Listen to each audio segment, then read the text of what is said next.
El tema de hoy es un tema de hematología neonatal. Vamos a hablar de los aspectos más importantes que tienen que ver con los problemas hematológicos que pueden presentarse durante el periodo neonatal.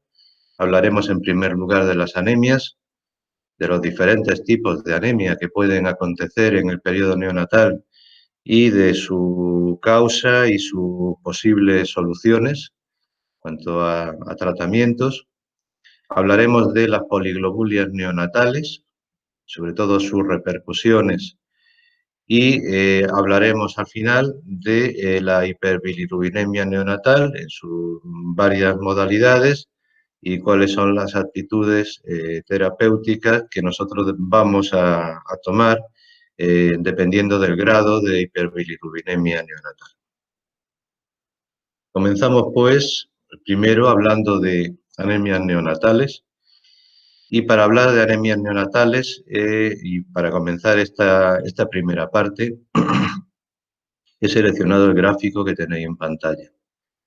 En él se muestra cuál es la evolución natural de la concentración de hemoglobina en sangre desde el periodo de nacimiento hasta varios meses, el primer semestre de vida. Como podéis ver, hay una evolución normal en recién nacidos, los primeros meses, periodo de lactancia, que alcanza su punto tal vez más bajo a partir del segundo o tercer mes de vida, en el que las cifras de hemoglobina, tanto también la cifra del número de Matías y hematocrito, van a ir disminuyendo progresivamente y esto ha dado lugar a que se conozca como anemia fisiológica del lactante. Existen muchos factores, algunos de ellos los iremos nombrando a continuación y incidiremos sobre ellos en varias ocasiones. Vamos a ir adelantando algunos de los factores que pueden explicar este descenso de hemoglobina en los primeros meses. En primer lugar, debéis tener en cuenta que el recién nacido tiene un tipo de hemoglobina, porcentualmente unas concentraciones distintas a las que va a aparecer la hemoglobina en el periodo de adulto. O sea, tipo de hemoglobina distinta, que es la hemoglobina fetal, tiene unas características especialmente pensadas y diseñadas para transportar el oxígeno en la sangre fetal en las condiciones en las que tiene que sobrevivir el feto.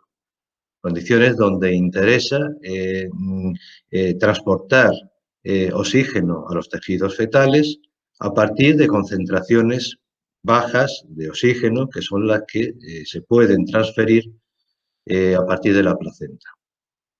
Cuando nace el recién nacido, ese tipo de hemoglobina fetal, como digo, va a ir progresivamente sustituyéndose por la hemoglobina del adulto, que tiene otras características, pero que además también le confiere una vida media a los hematíes, a los eritrocitos, mayor que la que pueden tener con este tipo de hemoglobina fetal. Por tanto, ya tenemos otra causa que explica esta disminución de hemoglobina en los primeros meses. Va a haber un incremento de hemólisis, de destrucción de hematíes fetales portadores de este tipo de hemoglobina, como digo, válida y útil durante el periodo fetal, pero que es menos eficiente durante el periodo postnatal. Por tanto, visto esto, pues ya sabemos que hay un tipo de anemia que vamos a denominar anemia fisiológica del lactante y que afecta tanto a los recién nacidos a término, sanos, como a los recién nacidos prematuros, como veis en la gráfica, o a los recién nacidos de menos de 1.500 gramos, que son los recién nacidos de muy bajo peso. Tenemos que definir la anemia como aquella situación en la que hay un contaje en el número de hematíes disminuido. Y esos límites los ponemos en 5 millones de hematíes, es decir, que en principio, en el momento del nacimiento, cualquier recién nacido que tenga una cifra de hematíes por debajo de 5 millones estaríamos hablando que está en una situación de anemia. Un hematocrito por debajo del 45% también sería una situación no deseable. Recordar en este punto que el recién nacido tiene una situación, como luego veremos en el siguiente apartado, de poliglobulia que denominamos fisiológica. Poliglobulia si la comparamos con la cifra de hematocrito que tenemos en otras edades postnatales. Es decir, la cifra de recién nacido, la cifra de hematocrito, por regla general, oscila en condiciones normales entre el 45 y 65%. Por tanto, por debajo del 45% estaremos hablando de anemia, por encima del 65%, como a continuación veremos, estaremos hablando de poliglobulia. Y en cuanto a la cifra de hemoglobina, pues decir que de forma acorde con la disminución del recuento de Matías o de la masa, que es lo que nos da el valor hematocrito, la concentración de hemoglobina, que suele ir acorde con los parámetros anteriores, pues valores por debajo de 14 gramos de decilitro nos estarían indicando una situación de anemia.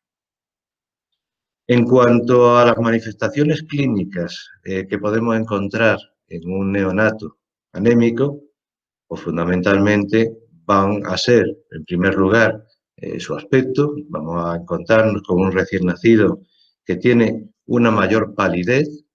Lo habitual en el recién nacido, como ya hemos dicho, es que haya una cierta situación de poliglobulia fisiológica. Esto le va a dar condiciones normales, un aspecto, una coloración en la piel, sobre todo aspecto pletórico, color rojo. Por tanto, va a llamar mucho la atención un recién nacido que nace ya no pletórico, sino con una palidez en piel evidente. Además, como mecanismos compensadores para intentar transportar oxígeno a los tejidos en condiciones donde el transportador, es decir, el número de Matías, está reducido, se va a incrementar la frecuencia cardíaca. La frecuencia cardíaca va a ayudar en estas situaciones a transportar o intentar transportar mayor número de Matías, transportadores de oxígeno, a los tejidos. Y para eso se incrementa la frecuencia cardíaca intentando aumentar el volumen minuto, la cantidad de sangre que va a llegar a nivel tisular. Todo ello, y dependiendo por supuesto del grado de anemia, puede conducirnos a una situación de insuficiencia cardíaca. Insuficiencia cardíaca neonatal o, en ocasiones, insuficiencia cardíaca fetal, cuando la situación de anemia se produce intraútero antes de nacer, y en estos casos va a tener otras repercusiones, además de la propia insuficiencia cardíaca, como veremos a continuación. En las situaciones crónicas, es decir, en las situaciones en las que se produce una pérdida pequeña pero continuada de sangre, en las situaciones en las que esa anemia puede ser debida a un incremento, por ejemplo, en la hemólisis, secundaria, por ejemplo, a infecciones congénitas. En todas esas situaciones se producen de forma compensadora focos de producción de Matías de forma acelerada, de producción extramedular de sangre, lo cual explica que en estas situaciones podamos observar un incremento del tamaño del hígado y en ocasiones también del bazo ya en el periodo neonatal, situaciones que conocemos como de hepatoesplenomegalia.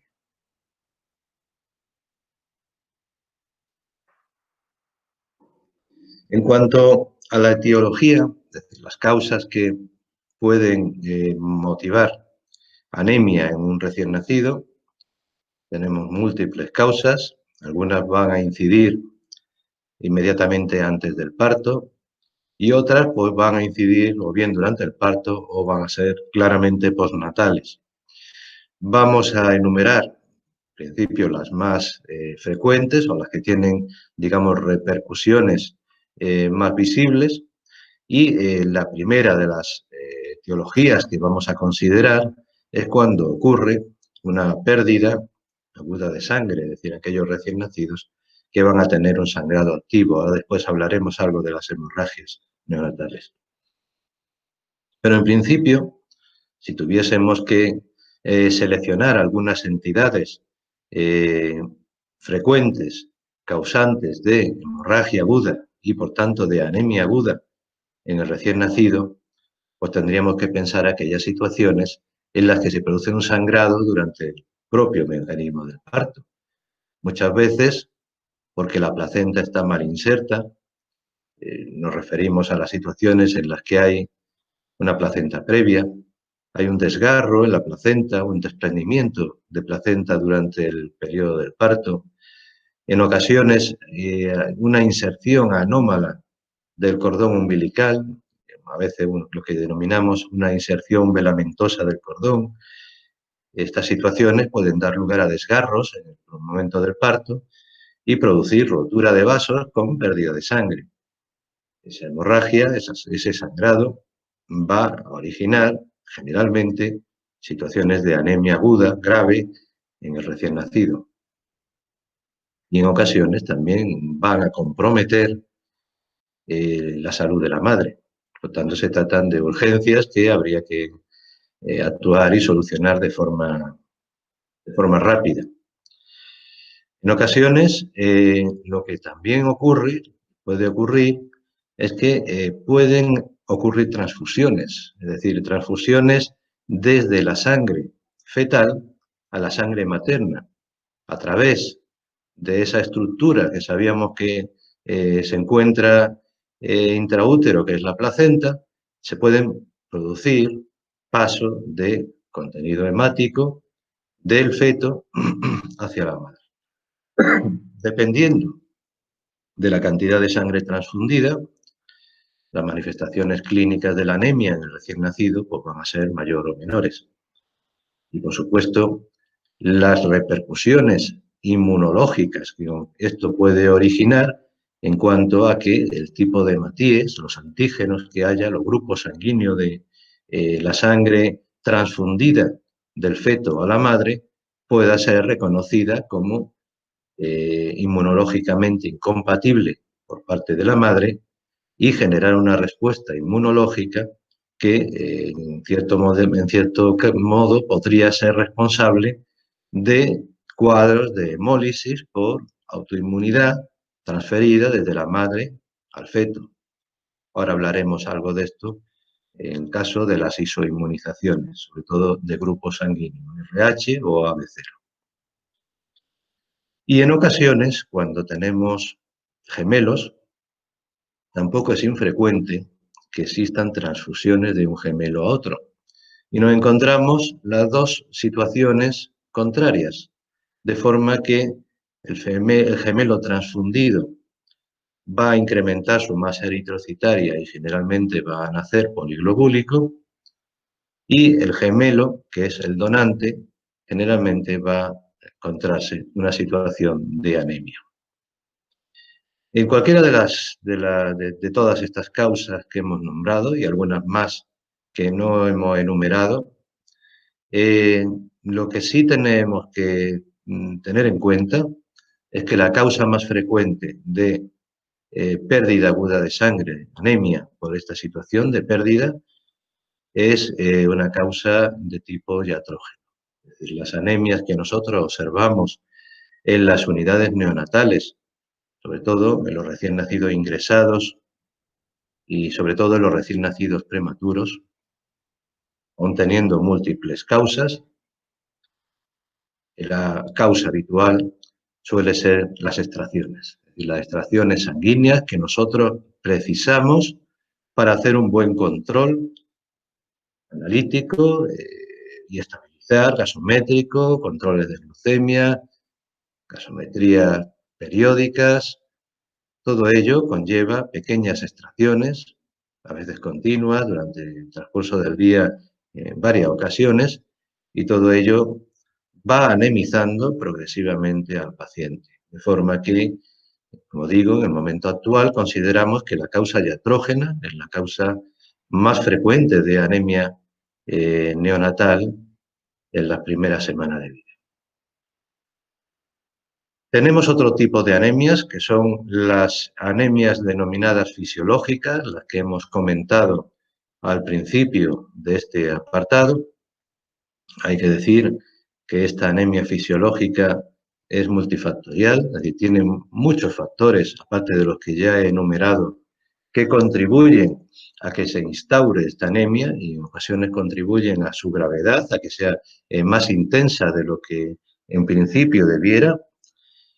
Y aquí influye fundamentalmente el déficit de hierro, el déficit de algunas vitaminas necesarias, como la vitamina B12, el ácido fólico, la vitamina E. Tenemos otro gran grupo de anemias que pueden afectar al recién nacido, las anemias hemolíticas. Anemias hemolíticas en las que generalmente lo habitual es que se deban a una situación de inmunización. Son las anemias debidas al grupo ABO o RH, son anemias que denominamos aloinmunes. Ahora las comentaremos, pero no debemos de perder de vista otro tipo de anemias que, si bien pueden manifestarse en etapas posteriores de la vida, en ocasiones pueden ya dar la cara en el periodo neonatal. Y en este caso, pues me refiero, por ejemplo, a las anemias debidas a alteraciones enzimáticas, bien alteraciones en las vías metabólicas de la glucólisis anaerobia que existe en el hematíe como mecanismo de producción de energía y los déficits enzimáticos frecuentes, por ejemplo, el déficit de piruvato-quinasa, y las vías oxidativas, el déficit de la glucosa 6-fosfato deshidrogenasa, y luego tenemos otra serie de anemias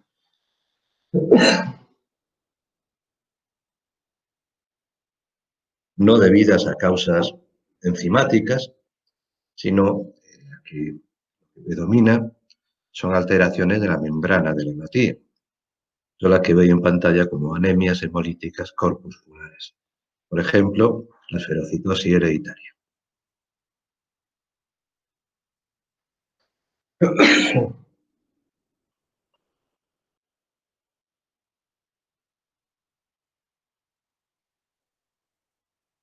Perdonad, pero se me ha metido una pantalla extraña aquí. Bueno, tenemos otro gran grupo de anemias hemolíticas, que son las carenciales por déficit de vitamina E. Déficit de vitamina E puede motivar una anemia hemolítica en el periodo neonatal. Y luego las de causa infecciosa, es decir, los cuadros sépticos que veremos en la clase del próximo día, pueden originar situaciones de hemólisis y, por tanto, contribuir a estas situaciones de anemia. Las últimas de las causas son las anemias aplásicas. Las anemias aplásicas que se deben a falta en la producción de hematíes, que pueden ser debido a una falta total, es decir, no hay producción hemática en la médula ósea, que son generalmente anemias aplásicas de tipo congénito, existen varios tipos, y de forma transitoria, lo que denominamos la anemia hipoplásica del prematuro, que se debe a un déficit parcial de eritropoyetina, fundamentalmente pensar que la eritropoyetina, que es la hormona que estimula la producción de hematíes, pues la médula ósea, pues se produce inicialmente durante el periodo fetal en el hígado y que en el periodo de maduración ya próximo al periodo del parto y de la vida postnatal, progresivamente la producción de eritropoyetina va a pasar desde una producción hepática a una producción fundamentalmente renal.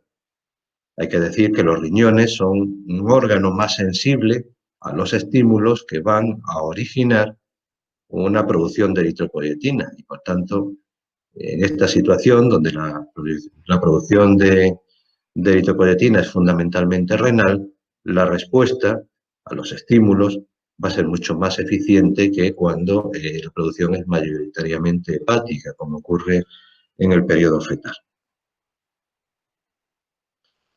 Bien, esto es una imagen que es para documentar esa situación en la que hemos hablado de que existe una transfusión de sangre desde el feto a la sangre materna y, por tanto, el recién nacido, el feto se va a anemizar y el recién nacido va a nacer con una anemia importante. Cuando sospechamos una anemia por transfusión fetomaterna, hay un dato que es que hemos dicho que es que la sangre, la hemoglobina que tiene el feto es distinta a la hemoglobina que tiene el adulto. De forma que el mayor contenido de hemoglobina fetal le confiere a esta sangre unas características distintas a las que tiene la sangre con hemoglobina del adulto. Y entre esas características es la resistencia a las situaciones de alcalinidad. Por tanto, hay una prueba muy antigua que se hacía para diagnosticar estas situaciones y consistía en tomar una muestra de sangre materna, someterla, exponerla a una dilución con un álcali, con hidróxido sódico, y se veía que la sangre que tiene hemoglobina A, es decir, la sangre materna, se hemolizaba, es decir, los hematíes se rompían, y, sin embargo, los hematíes que tienen hemoglobina F son álcali resistentes y, por tanto, no se hemolizan. Bien, esta sencilla prueba pues nos daría lo que veis en pantalla. Hematíes fetales en el seno de una muestra de sangre tomada a la madre que nos está confirmando que ha habido un paso de sangre desde el feto a la madre. Esta prueba, que se denomina la prueba de Kleihauer-Betke, se sigue utilizando. Ya en ocasiones en muchos hospitales directamente lo que se hace es la determinación en la muestra de sangre del porcentaje de hemoglobina fetal. Hemoglobina fetal que en condiciones normales no debería de estar presente en un adulto. Bien, esto es un algoritmo de diagnóstico diferencial. Evidentemente no lo vamos a comentar en toda su extensión. Es simplemente para que veáis que hay una serie de datos iniciales que nos van a orientar hacia diferentes posibilidades diagnósticas. Y en primer lugar, lo que siempre vamos a evaluar es cuál es la respuesta medular que tiene el paciente a estas situaciones de anemia.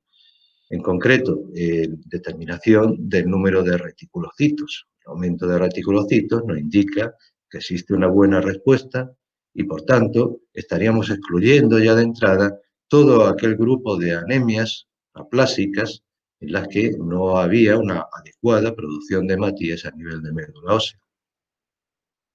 Otra de las pruebas que vamos a realizar de forma rutinaria, sistemática, pues son, aparte de la determinación del grupo sanguíneo, la determinación de un test de Coombs directo negativo, que nos va a permitir evidenciar si ha habido sensibilización en la madre y paso de inmunoglobulinas, de IgG, de la madre al feto, y por tanto que esas inmunoglobulinas puedan ser responsables de la hemólisis de los hematíes fetales, estando esto en la raíz de todas aquellas tipos de anemias hemolíticas por isoinmunización de grupo o RH.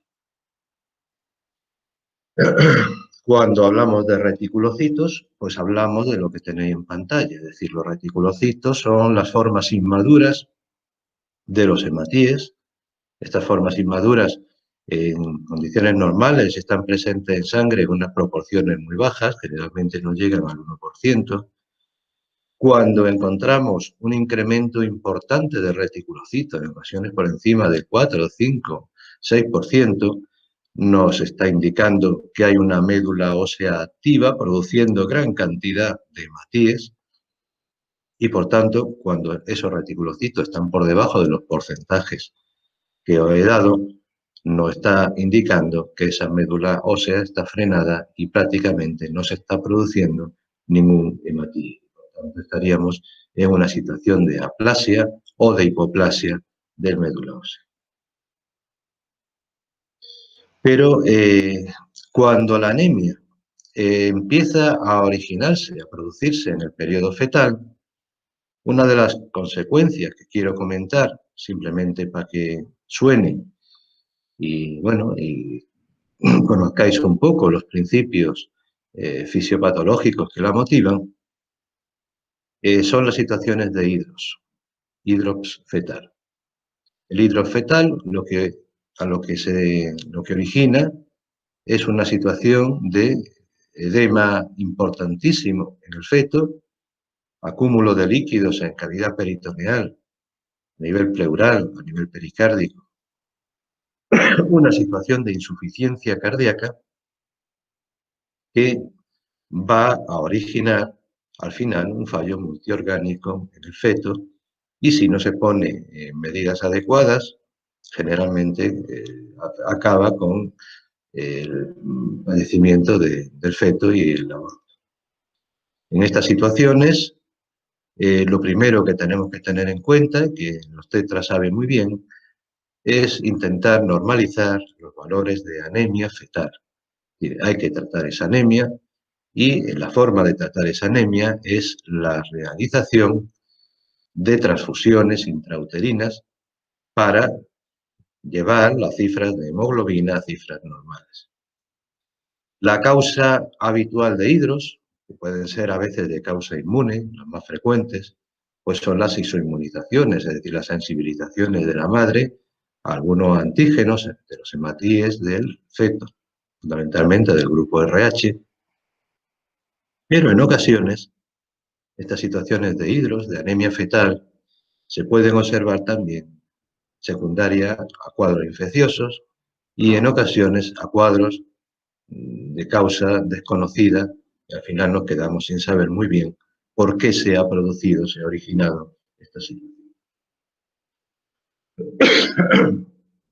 En cuanto al tratamiento de la anemia, pues simplemente transmitir una idea, y es que tenemos unos valores límite de hemoglobina, esos valores límite pueden ser más o menos permisivos, dependiendo de la situación clínica del recién nacido. Por tanto, un recién nacido que está en unas condiciones basales, alimentándose bien, podremos admitir valores de hemoglobina más bajos que en otro recién nacido que precisa ventilación mecánica, que está clínicamente inestable, con tensiones arteriales inestables o que precisa alguna medicación de tipo vasoactivo para mantener la tensión arterial. Por tanto, dependiendo de estos factores, pues podemos decidir transfundir un recién nacido con hematocritos por debajo de 30 o en otras ocasiones ser un poco más conservadores y decidir no transfundirlos con ese mismo valor hematocrito. Otro dato que quiero comentar antes de pasar al siguiente apartado de las hemorragias neonatales es fundamentalmente hablaros de cómo hacemos esas transfusiones. Es decir, la idea que quiero transmitir es que la sangre que se transfunde, que es una sangre de donante adulto, evidentemente, es un tejido vivo. Tiene hematíes, tiene plasma, tiene leucocitos. Por tanto, cuando nosotros hacemos una transfusión de hematíes, nos interesa transfundir, o de plaquetas, nos interesa transfundir únicamente los elementos formes que son deficitarios, en este caso, hematíes y plaquetas. Y por tanto, y sobre todo en recién nacidos, y sobre todo en recién nacidos prematuros, no nos interesa transfundir otros elementos que puedan interferir con las respuestas inmunológicas normales en estos recién nacidos. Y me refiero en concreto a que deberíamos intentar eliminar del paquete de transfusión todo el contenido leucocitario y linfocitario que podría dar o originar respuestas de tipo inmunológico no deseadas. En concreto, la no deseada transfusión, respuesta de injerto contra el huésped. Para evitar esto, que sepáis que la mayoría de las transfusiones de elementos formes, plaquetas y concentrado de Matíes, generalmente en pediatría, deben de estar previamente irradiadas. De esta forma, eliminamos todo el contenido celular de células nucleadas, y ahí van los leucocitos y los linfocitos, y de esta forma evitamos este tipo de respuestas inmunológicas como las que he comentado. Hablamos a continuación de las hemorragias neonatales. Existen muchos tipos y muchas causas que pueden explicar este tipo de sangrados en el recién nacido.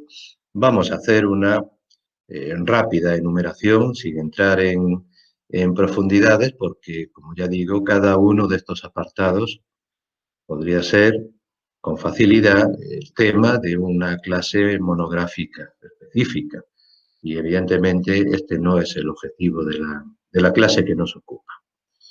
Bueno, pues en primer lugar, hablar de todas aquellas situaciones en el recién nacido que pueden motivar un aumento del sangrado. Y es que en el recién nacido debemos de tener en cuenta que existen una serie de condicionantes que hacen especialmente favorable el que puedan producirse sangrados. Por un lado, su menor concentración de factores de la coagulación, unos que van a ser factores que denominamos factores dependientes de la vitamina K, porque la vitamina K interviene en su formación, en su producción a nivel hepático. Son los factores 2, 7, 9 y 10. Pero es que además el recién nacido tiene disminuidos otra serie de factores que intervienen en la coagulación, como son los factores de contacto, factor 11, factor 12, el cilinógeno. En cuanto a las cifras de plaquetas, el recién nacido tiene una cifra de plaquetas en condiciones de normalidad similar a las que encontramos en otras edades. Por aquí no habría problema. Existen patologías neonatales que pueden afectar al número de plaquetas, ahora las enumeraremos, pero en condiciones basales, digamos, el número de plaquetas suele ser similar al observado, como digo, en otras edades. Lo que sí suele estar alterado en el recién nacido es su función, es la función de las plaquetas y la capacidad de agregabilidad plaquetaria en un recién nacido está alterada. Por tanto, la posibilidad de que se produzcan agregados plaquetarios en condiciones estándar es menor en un recién nacido que en un adulto. El mecanismo fibrinolítico, que es el mecanismo que tiene normalmente el organismo, el plasma, para eliminar los agregados de fibrina que continuamente se están produciendo en sistemas, en cualquier sistema sanguíneo, pues en el recién nacido también están disminuidos. Eso se debe a que algunas de las proteínas que se encargan de regular esta función, como es el plasminógeno, pues también está disminuida en un recién nacido. Parece fundamental porque muchas de las actitudes que nosotros tomamos en los recién nacidos van en el sentido de evitar esta situación que voy a comentar a continuación, pues como digo, parece fundamental hablar de la vitamina K y en concreto de una patología que se observaba con mucha frecuencia cuando no incluíamos de forma rutinaria la profilaxis con vitamina K en el recién nacido. Hemos dicho que la vitamina K es precisa para la formación de los factores vitamina K dependientes, que son el factor 2, el factor 7, el factor 9 y el factor 10, así como de otras proteínas con actividad anticoagulante, como son las proteínas C y las proteínas S. En estas situaciones, por tanto, tendríamos que tener en cuenta que el recién nacido tiene un aporte deficitario de vitamina K. La leche materna aporta poca vitamina K. Algunos sustitutos, si no son suplementados, de leche de otras especies animales que se utilizan antiguamente, también son menos deficitarios, pero pueden ser deficitarios también en vitamina K. Pero, y además, es que la transferencia que hace la madre de vitamina K a su feto, previo al parto, también es deficitaria. Es decir, hay poca transferencia activa de vitamina K desde la madre a su recién nacido. Todo ello pues, va en la línea de que el recién nacido nace con un déficit que nosotros hoy conocemos y que tenemos necesariamente que suplementar.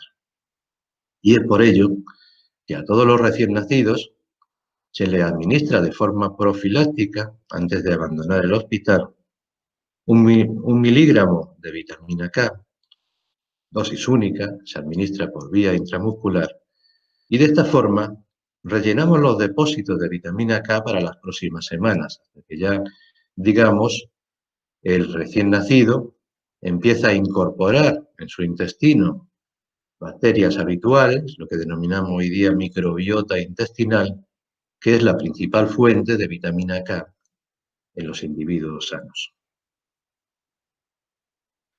Las manifestaciones clínicas de este déficit de vitamina K en el recién nacido es lo que conocemos como enfermedad hemorrágica del recién nacido. Se debe, como digo, insisto, a déficit de vitamina K.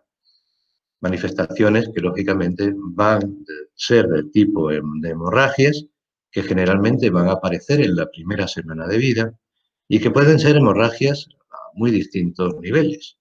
Hemorragias a nivel digestivo, aunque lo que hay que decir es que fundamentalmente las hemorragias más temibles y las que se intenta siempre evitar van a ser las hemorragias intracraneales porque sus consecuencias, como parece lógico entender, sus consecuencias van a ser generalmente irreversibles.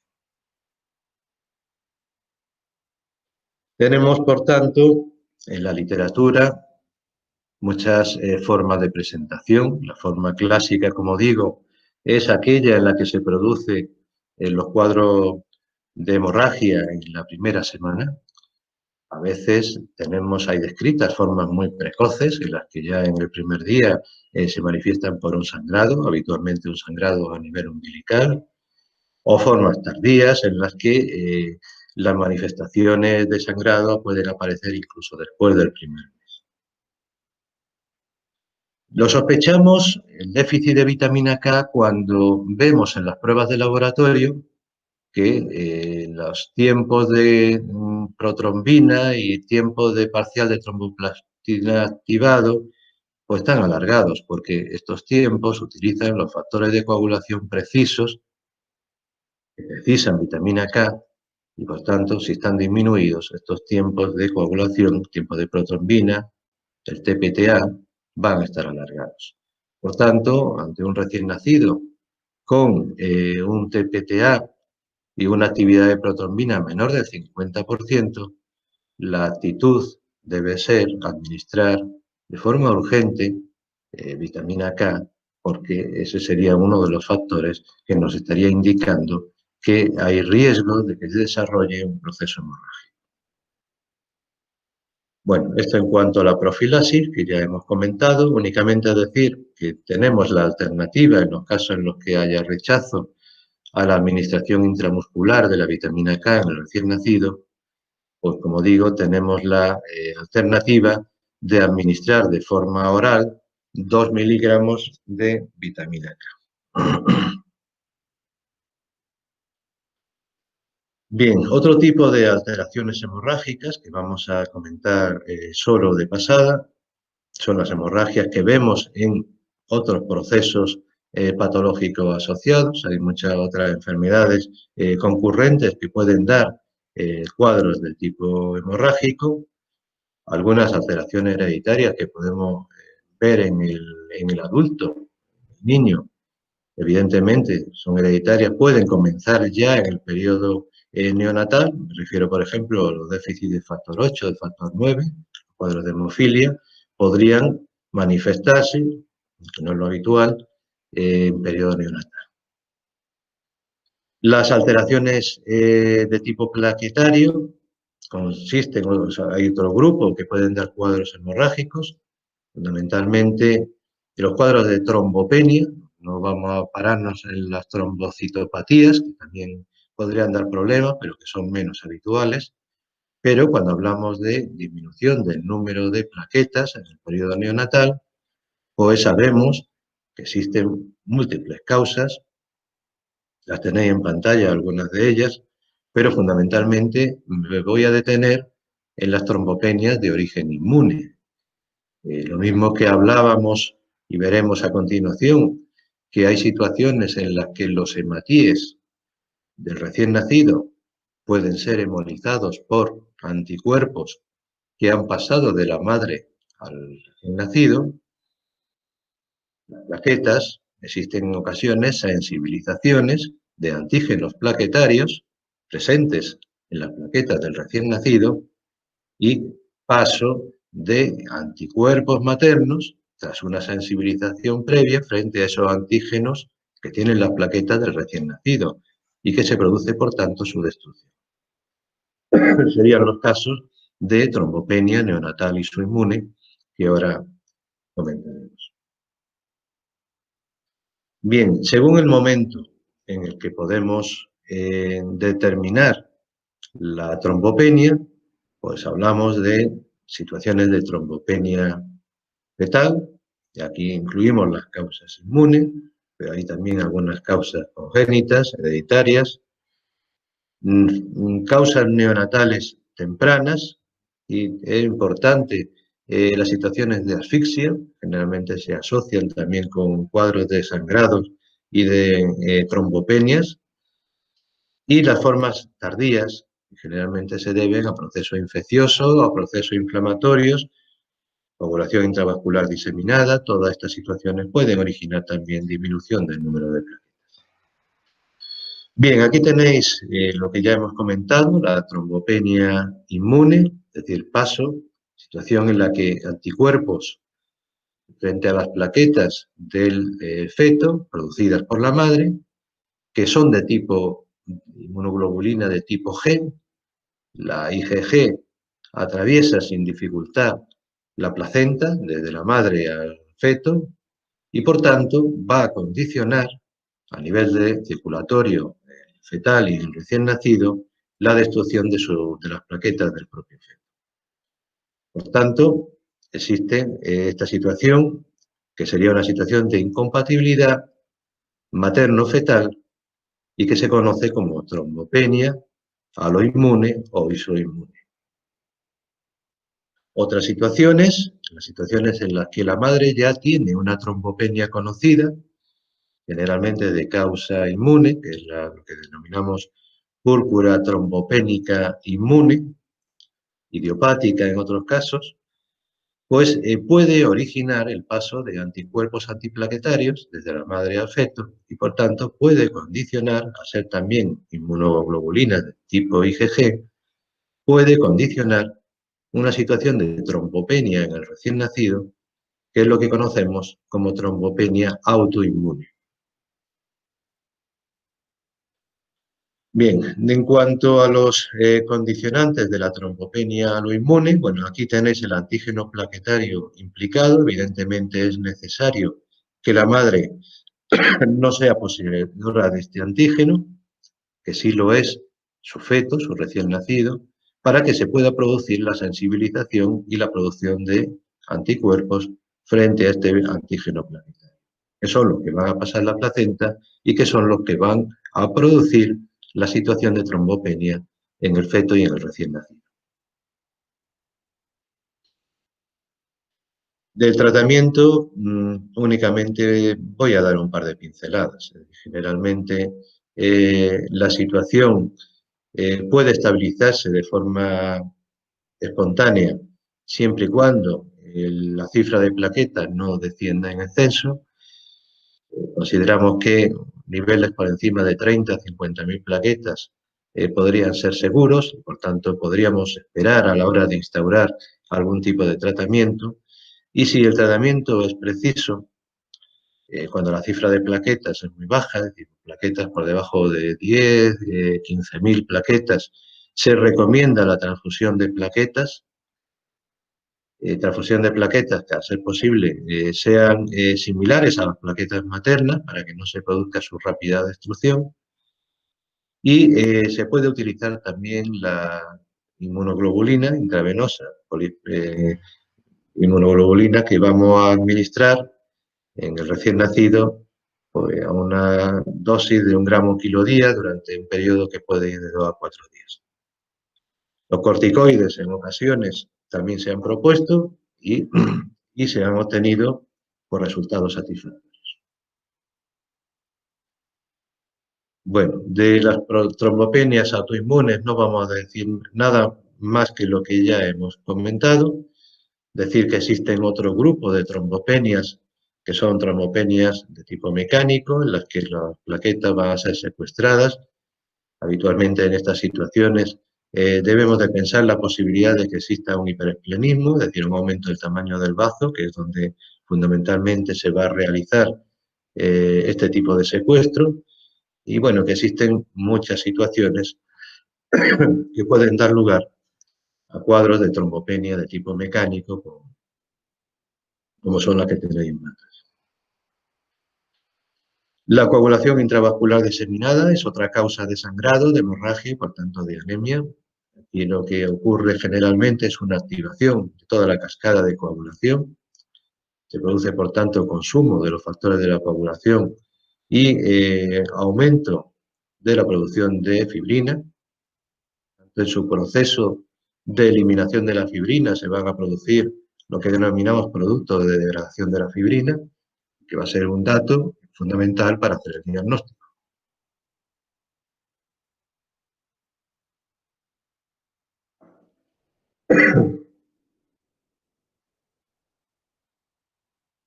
Bien, en cuanto al cuadro clínico, lo tenéis en pantalla. Fundamentalmente, lo que llama la atención son las situaciones de petequias, sangrado que se produce a nivel de la piel, sangrado fácil a nivel de determinados órganos y lo que más nos preocupa, como ya he comentado, es la posibilidad de que se produzcan hemorragias a nivel intracráneo. Bueno, de los datos de laboratorio, fundamentalmente lo que nos llama la atención, aparte del consumo de factores de la coagulación que va a dar lugar a un alargamiento de los tiempos de sangría, el tiempo de protrombina y el TPTA, o es una elevación de los productos derivados de la degradación del fibrino. Disculparme, pero de hablar tanto, la garganta me molesta. En cuanto al tratamiento, pues fundamentalmente deciros que el tratamiento va dirigido a la causa subyacente.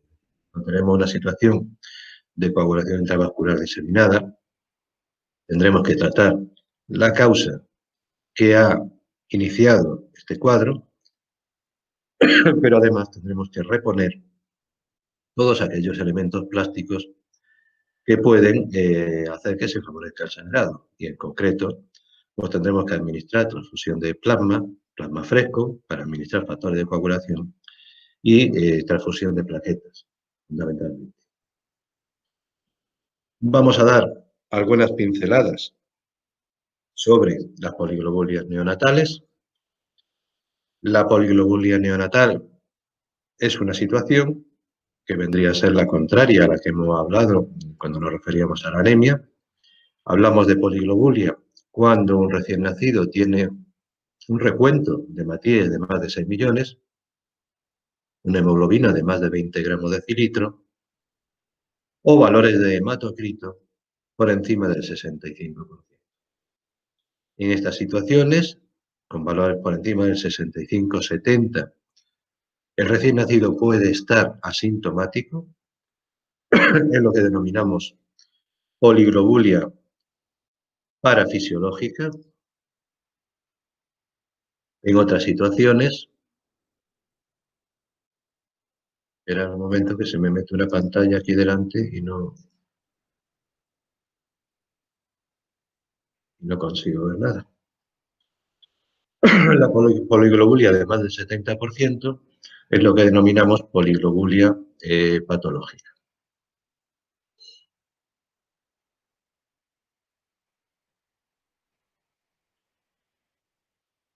Bueno, en cuanto, no sé si vosotros veis la pantalla que yo veo, pero yo tengo una pantalla delante que me impide ver. Pero bueno, os lo cuento. En cuanto a la poliglobulia, pues fundamentalmente las manifestaciones van a ser del tipo de plétora, es decir, aspecto del recién nacido con una coloración rojiza, sobre todo a nivel facial, pero las manifestaciones clínicas van a derivar fundamentalmente de los cuadros de hiperviscosidad, es decir, al tener un aumento del hematocrito, la sangre se hace más viscosa, circula con mayor lentitud y, por tanto, la transferencia que se hace de oxígeno y de CO2 a nivel tisular es también menor, con lo cual cabe la posibilidad de que exista una menor oxigenación tisular, menor perfusión a nivel tisular, y todo ello puede condicionar diversas manifestaciones clínicas, entre ellas, pues fundamentalmente, alteraciones a nivel neurológico. En cuanto a la etiología, pues decir que existen varios tipos de poliglobulia o causas que la motivan. Es decir, tenemos poliglobulias de tipo hipervolémico, es decir, aquellas poliglobulias en las que se va a incrementar el volumen total de sangre que tiene el recién nacido. Esta sería tal vez la causa más frecuente. Se va a producir generalmente cuando de forma voluntaria o a veces de forma inadvertida se produce en un recién nacido un clampaje tardío del cordón umbilical. Esta situación de clampaje tardío va a hacer que pueda pasar sangre desde la placenta al recién nacido y, por tanto, incrementar la volemia basal que ya tiene el recién nacido. Bien, pues en estas situaciones, evidentemente, el aumento de la volemia, cuando se alcanzan hematocritos muy importantes, debemos de pensar que su restitución a la normalidad va a necesitar eliminar ese exceso de volemia.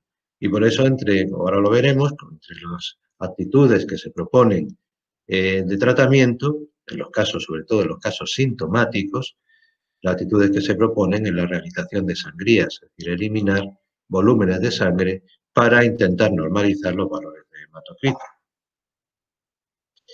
Existen otras causas, es decir, existen causas en las que la poliglobulia no se debe a un incremento de la volemia, sino a una pérdida, una disminución de líquidos. Por ejemplo, en los casos de deshidratación podemos tener situaciones de poliglobulia, pero a diferencia de la situación anterior, aquí lo que se ha perdido son sobre todo líquidos. Hay una hemoconcentración porque disminuye la cantidad de líquidos totales que encontramos en el organismo. Y, por tanto, el tratamiento de esta situación sería un poco contrario al que hemos propuesto para el primer caso. En estos casos tendríamos que rehidratar al paciente, administración de líquidos, y de esta forma esa hemoconcentración que se ha producido se normalizaría y se encontraríamos al final valores de hematocrito próximos a la normalidad.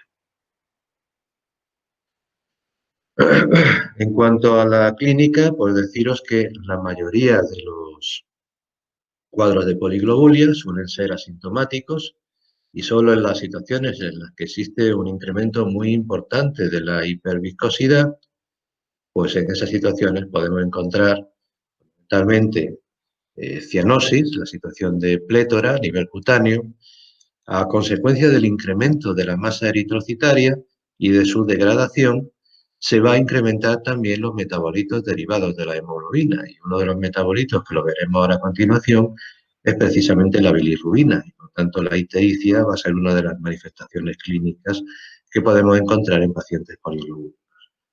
Y luego, a consecuencia de ese cuadro de hiperviscosidad, pues podemos encontrar alteraciones, siendo tal vez las más llamativas los cuadros de distrés respiratorio, alteraciones digestivas del tipo de la enterocolitis o alteraciones cardíacas del tipo de la insuficiencia. En fin, existen también y se han descrito muchas alteraciones metabólicas, no voy a entrar en ellas, simplemente os las pongo en pantalla pues, para que sepáis que existen, y siendo fundamentalmente, como digo, y lo que más preocupa a la hora de decidir tratar o no tratar una poliglobulia neonatal sintomática, son las manifestaciones y las alteraciones que pudiesen ocurrir a nivel del sistema nervioso central. Sobre todo, del tipo, como veis, de cuadros de tipo de convulsiones, de letargia o como, complicaciones a largo plazo de tipo de alteraciones en el retraso psicomotor. Bien, en cuanto al tratamiento, como digo, pues puede ser tan dispar como necesitar disminuir la masa eritrocitaria mediante la realización de sangrías o rehidratar para normalizar los valores de hematocrito en los casos de deshidratación. En cualquier caso, eso lo vamos a decidir, primero tendremos que ver la causa y eso lo vamos a decidir fundamentalmente en función de parámetros como son la presión venosa central que tiene el paciente. Necesitaremos por ello, generalmente, canalizar una vía central que nos permita medir este parámetro. La presión venosa central nos va a indicar si existe una situación de hipervolemia, y en esos casos pues, podría estar indicada la sangría, o nos va a indicar, si una presión venosa central muy baja, nos va a indicar que el paciente puede tener una situación de contracción de volumen y, por tanto, vamos a necesitar administrar volumen más allá de hacer sangrías que no estarían indicadas. Vamos a hablar de la hiperbilirubinemia del recién nacido. En primer lugar, para hablar rápidamente de la hiperbilirubinemia, bueno, nos queda media hora de clase y bueno, y este tema en condiciones normales nos llevaría tal vez más de una hora exponerlo de forma amplia, pero vamos a intentar dar los puntos que yo considero que son fundamentales. En primer lugar, decir que cuando hablamos de alteraciones del metabolismo de la bilirrubina, hablamos de dos grandes grupos de hiperbilirubinemia neonatal. Son aquellos en los que lo que se incrementa es la bilirrubina indirecta y otro gran grupo, aquellos en los que se incrementa la bilirrubina directa. La bilirrubina indirecta tiene unas características distintas a la bilirrubina directa y fundamentalmente es que es una molécula que es liposoluble y no es hidrosoluble, en tanto la bilirrubina directa sí lo es. ¿Esto qué importancia tiene? Pues la importancia fundamental de que la bilirrubina directa, que es el metabolismo último de la bilirrubina, va a poder ser eliminado rápidamente por la bilis y por la orina. En tanto, la bilirrubina indirecta, al ser liposoluble, va a precisar transportadores, proteínas, generalmente la albúmina en sangre, para poder ser transportada desde los sitios donde se produce, son los macrófagos, que son los que empiezan a eliminar, a metabolizar la hemoglobina, hasta el hepatocito, donde se va a producir esa conjugación y esa transformación de la bilirrubina indirecta a bilirrubina directa. Pero es que además la bilirrubina indirecta, al ser liposoluble, tiene afinidad por determinados tejidos, que es donde va a originar la mayoría de los problemas patológicos que nosotros vamos a tener que evitar mediante las diferentes estrategias terapéuticas. La bilirrubina indirecta se fija al sistema nervioso central y en concreto a la sustancia blanca del sistema nervioso central y se fija de forma irreversible, es decir, se produce una unión y una vez que se producen depósitos a estos niveles, las lesiones que va a originar van a ser fijas, es decir, no hay posibilidad de dar vuelta atrás, por tanto, nuestra actitud va a ir en la línea de evitar que se alcancen concentraciones de bilirrubina indirecta excesivamente altas que puedan lesionar el sistema nervioso central y originar cambios anatomopatológicos que son lo que veréis que conocemos como kernípterus o encefalopatía bilirrubínica.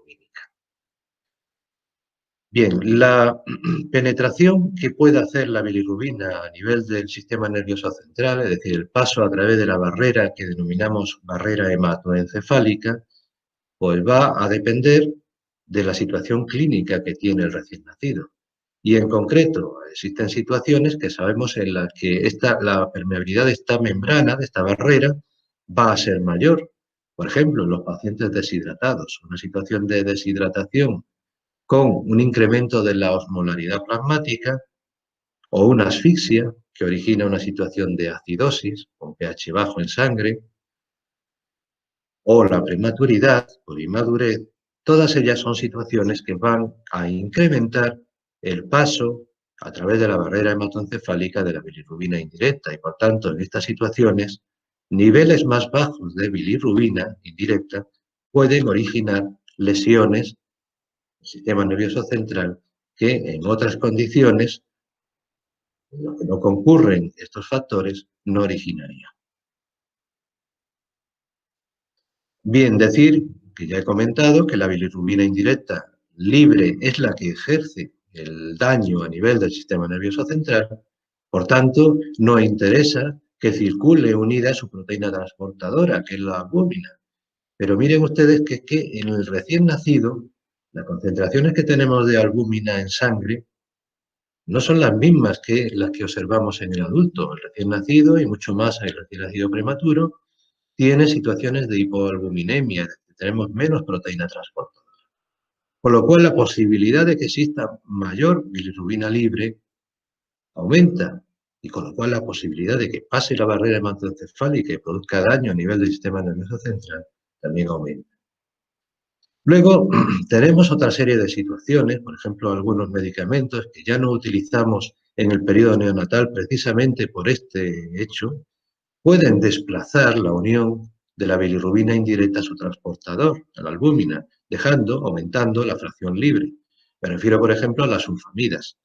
Las sulfamidas no las utilizamos en el periodo neonatal fundamentalmente por esta situación. Y luego, pues algunas situaciones que vemos en situaciones patológicas, por ejemplo, cuando tenemos un cuadro grave de sepsis, en que se produce un aumento de la lipólisis por las catecolaminas que se administran y también que se producen de forma endógena. Bien, pues en esa situación el aumento de la lipólisis da lugar a un aumento de los ácidos grasos libres que también pueden desplazar la unión de la albúmina con la bilirrubina. Tenemos unas situaciones que consideramos fisiológicas, es decir, 13 miligramos decilitro de concentración de bilirrubina indirecta en el recién nacido a término. Ese sería el límite en el que podríamos hablar de situación fisiológica, o en los casos en los que hay lactancia materna, sabemos que el contenido en leche materna de determinadas sustancias puede favorecer el que los niveles de bilirrubina indirecta sean también un poco más elevados. Entonces, asumimos que hasta 15, 16 miligramos de decilitro podemos considerarlos situación fisiológica de hiperbilirubinemia. Bien, las situaciones que dan lugar a la hiperbilirubinemia fisiológica, es decir, que esta es una situación que la vemos en los neonatos, no entraña patología, por eso decimos que es fisiológica, son precisamente las características hematológicas que tiene la sangre del recién nacido. Y en concreto, algunas de ellas ya las hemos nombrado. Por ejemplo, el mayor contenido de hemoglobina fetal. El mayor contenido de hemoglobina fetal conlleva el que la vida media del hematíes sea más corta, es decir, estos hematíes se van a romper antes. Con lo cual, la hemoglobina se va a tener que ser metabolizada y en ese paso se va a producir más bilirrubina. La captación de la bilirrubina a nivel hepático, en el paso para formar bilirrubina indirecta a bilirrubina directa, depende de que existan determinadas proteínas que denominamos ligandinas X o Y a nivel del hepatocito, y en el recién nacido existe una situación fisiológica de disminución del metabolismo de estas proteínas, es decir, existen menos proteínas. Una situación transitoria que se va a ir normalizando conforme vayan pasando los días. Y a la vez existe cierta inmadurez enzimática en el recién nacido, es decir, que la posibilidad de conjugar la bilirrubina indirecta con el ácido glucurónido que existe a nivel del hepatocito para formar bilirrubina directa, pues está disminuida porque las enzimas encargadas de realizar este proceso también están disminuidas en el neonato. Con todo esto, pues simplemente nombrar que existen una serie de criterios, que son los criterios que definió en su día Meissel, y que nos indican patología, indican que lo que nosotros vemos es una hiperbilirubinemia neonatal patológica. Fundamentalmente, pues cuando los niveles de bilirrubina indirecta a los que asistimos están por encima de los valores que hemos considerado en un recién nacido a término de 13 miligramos de decilitro.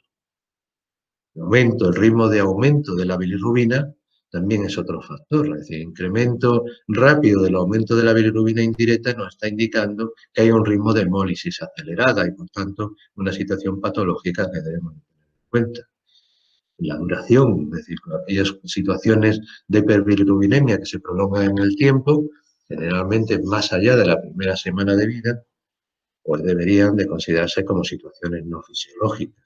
Y, por supuesto, los incrementos de bilirrubina conjugada, bilirrubina directa, de más de 2 miligramos de decilitro son siempre patológicos. Y esto es lo que nos define en un recién nacido la situación que denominamos de colestasis neonatal. En cualquier caso, lo que quiero resaltar es que la hiperbilirubinemia, dependiendo del momento en el que se produzca, nos va a orientar hacia una etiología probable. De forma que una hiperbilirubinemia a niveles patológicos ya desde el primer día de vida generalmente nos está indicando que se trata de una causa hemolítica. Y una causa hemolítica generalmente de tipo isoinmune, es decir, por incompatibilidad de grupo o RH. En estas situaciones la hemólisis suele ser muy precoz. Lo que denominamos hiperbilirubinemia fisiológica, el niño que está amarillo pero con unos niveles de bilirrubina que no alcanzan niveles patológicos como para instaurar tratamiento. Estas situaciones generalmente aparecen a partir del segundo, más el tercer día de vida y antes de la semana. En fin, dependiendo del momento en el que se instaure la hiperbilirubinemia, podemos sospechar una etiología u otra. Pero como digo, la más frecuente, primer día de vida, siempre la causa hemolítica isoinmune por incompatibilidad de grupo. Dependiendo de las causas probables de la hiperbilirubinemia, pues tenemos situaciones en las que la ictericia se debe a un incremento en la producción de bilirrubina. Esto se debe generalmente a un incremento en el metabolismo de la hemoglobina. Y esto ocurre generalmente cuando tenemos situaciones, por ejemplo, hematomas que tienen que ser reabsorbidos. Lo vimos en la clase anterior, las situaciones de cefalohematoma, por traumatismos en el momento del parto dificultoso, que van a hacer que se produzcan acúmulos de sangre por debajo del periósteo, subperiósticos, que van a ser reabsorbidos y que van a originar en todo el proceso metabólico un incremento de formación de bilirrubina indirecta. En otras situaciones, lo que ocurre es un déficit en la captación de la bilirrubina indirecta, que es normalmente transportada plasma unida a la albúmina y que va a ser captada a nivel hepático por el hepatocito por las ligandinas X, Y que tenemos a este nivel. Bien, pues las situaciones de déficit de estas proteínas, pues la captación se va a ver alterada. En otras ocasiones, situaciones como la situación clínica del recién nacido, como situaciones de acidosis, pueden también modificar el transporte al incrementar la fracción libre y disminuir la fracción de bilirrubina indirecta unida a la albúmina. Por tanto, incrementar la situación de hiperbilirubinemia indirecta a la que estamos asistiendo. Trastornos en la conjugación, es decir, lo que ocurre ya en el hepatocito, una vez que la bilirrubina indirecta ha sido captada, precisa de la enzima la glucuronidtransferasa para unir la bilirrubina indirecta al ácido glucurónido y de esta forma formar la bilirrubina directa. Bien, pues existen situaciones en las que hay un déficit enzimático, algunas de ellas familiares, como es la colemia familiar de Gilbert, el síndrome de Gilbert. En estas situaciones hay un déficit enzimático que va a hacer o va a dificultar la conjugación. En fin, y luego tenemos pues, muchas causas de tipo metabólico que van a cursar generalmente con hiperbilirubinemia, todas ellas como las que tenéis en pantalla. Hacer un breve comentario de una causa de ictericia, que es la ictericia por leche materna, también conocida por los autores que la describieron, Newman y Gross.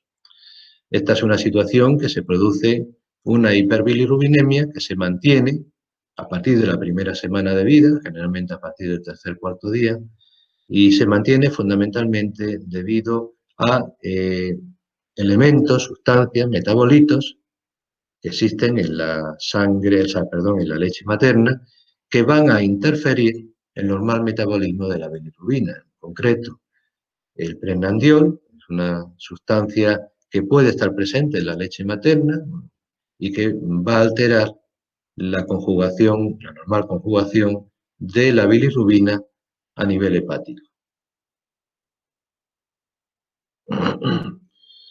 Unos breves comentarios de la enfermedad hemolítica del recién nacido. Ya hemos comentado fundamentalmente, y aquí me voy a parar sobre todo en la isomerización de tipo RH, es decir, aquellas situaciones, madres gestantes que tienen un grupo sanguíneo RH negativo, es decir, no tienen el antígeno D, el sistema RH, y tienen un feto el padre probablemente se lo ha transmitido en su dotación genética y son RH positivos, tienen el antígeno D.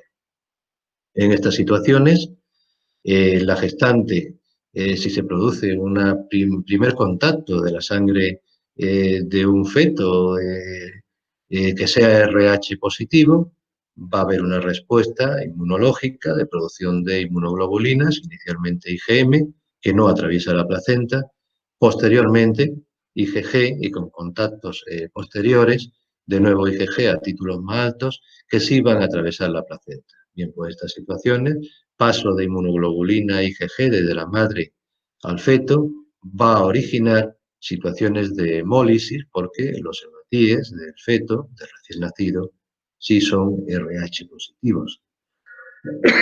Y por tanto, va a haber una situación de hemólisis activa que va a originar una situación de hiperbilirubinemia importante, como digo, ya desde el primer día después del parto.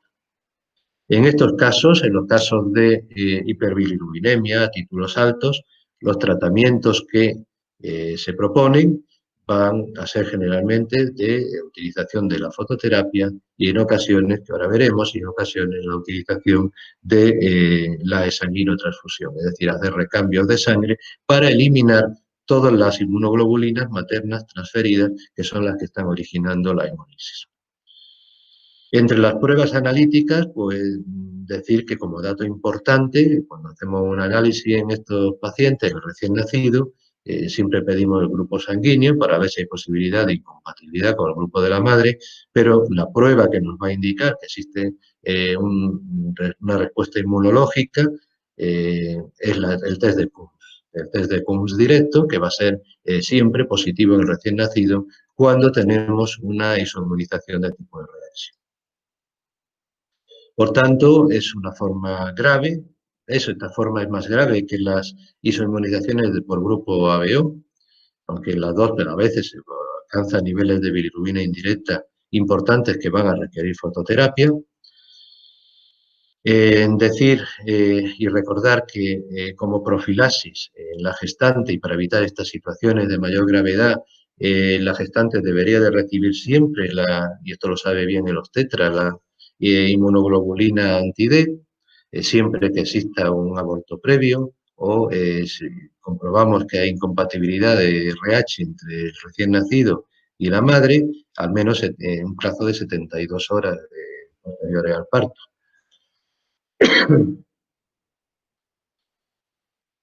Bien, en cuanto a las manifestaciones clínicas, pues lo más frecuente, lo referido, es decir, la situación, la hiperbilirubinemia y las consecuencias de la hiperbilirubinemia, que como digo, son fundamentalmente a nivel del sistema nervioso central, desarrollando una situación de kernicterus, que es lo que vamos a intentar evitar.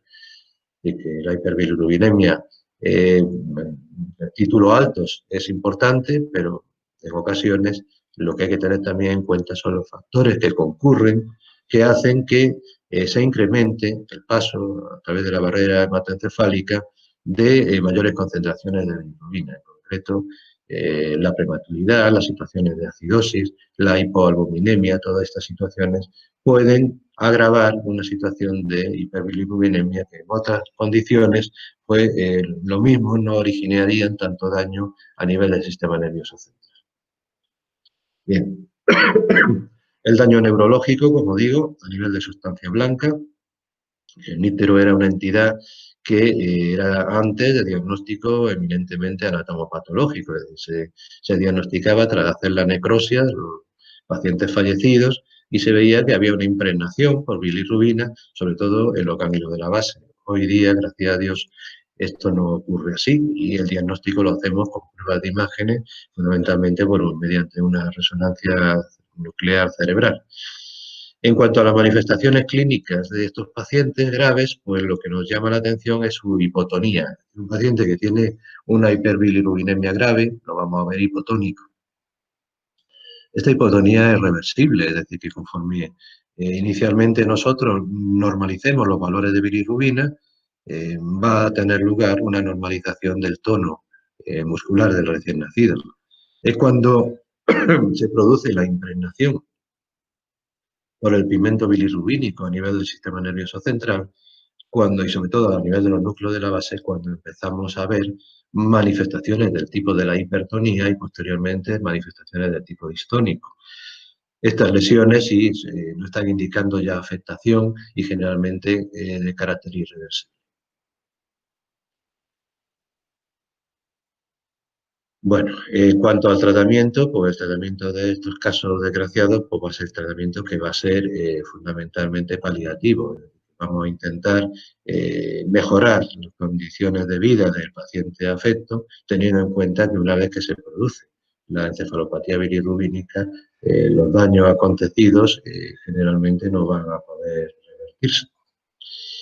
En cuanto al tratamiento de la hiperbilirubinemia en general, la hiperbilirubinemia indirecta, el tratamiento de elección es la fototerapia. La fototerapia es la colocación del recién nacido bajo una fuente de luz, generalmente 420 nanómetros, y mediante la exposición de la piel a esta luz, lo que se consigue es la formación de fotoisómeros, pasar la bilirrubina indirecta, que hemos dicho que es liposoluble, no es hidrosoluble, se transforma a través de la exposición lumínica en un isómero hidrosoluble y de esta forma puede ser eliminado por orina.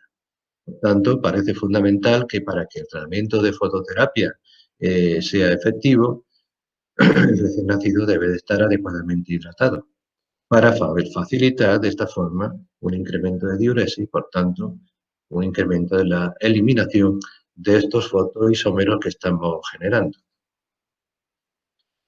Y bueno, en cuanto a los efectos secundarios, pues existen varios efectos secundarios derivados de la fototerapia. Fundamentalmente hay que tener cuidado con la exposición de la retina a la fuente de luz, por eso se recomienda colocar eh, protectores oculares al recién nacido.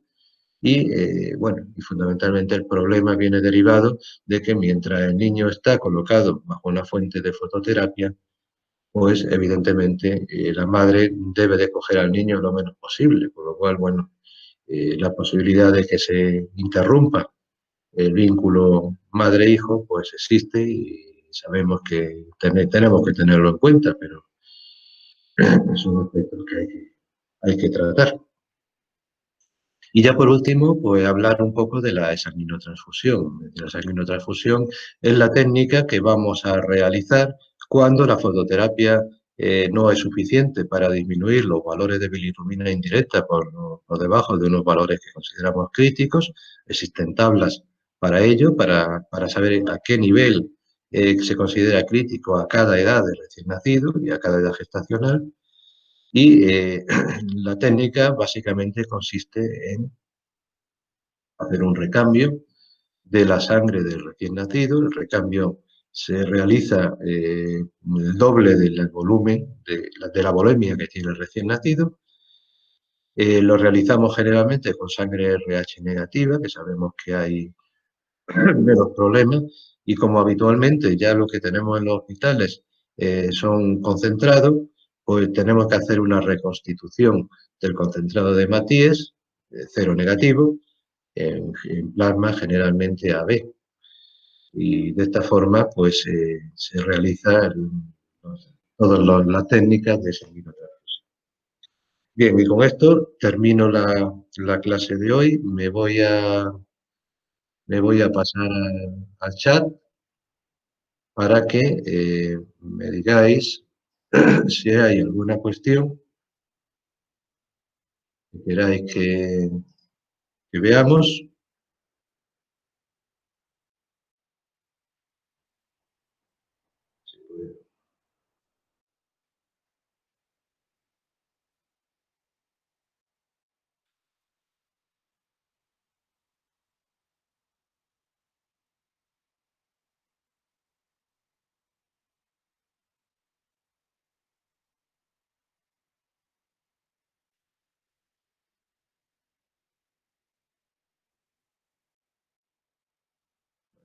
A ver.